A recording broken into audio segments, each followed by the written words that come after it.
Newly released court documents are revealing new details about the DeKalb County Jail escape. Thanks for being with us here this evening. I'm Wendy Corona, in for George Estevez. And I'm Karen Greer, in for Linda Stouffer. Investigators say the trio assaulted and then threatened to kill their Lyft driver if she did not cooperate. Channel 2's Michael Seiden reports now from DeKalb County, where questions are growing about how the escape happened and whether more people could face charges. Well, from the outside, it looks like business as usual here at the DeKalb County Jail, but inside, officials say an internal investigation into the escape is intensifying. This is we're learning new details about the violent tactics investigators say the escaped inmates used against their Lyft driver.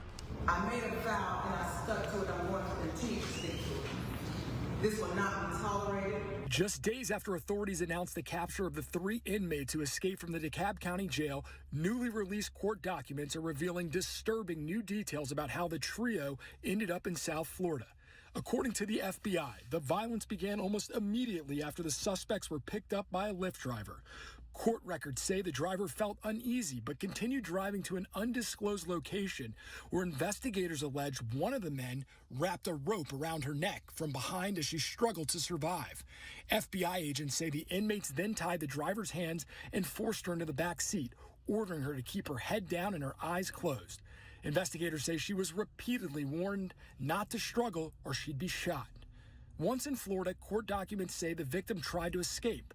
That's when one of the inmates assaulted her and threatened further violence if she didn't cooperate.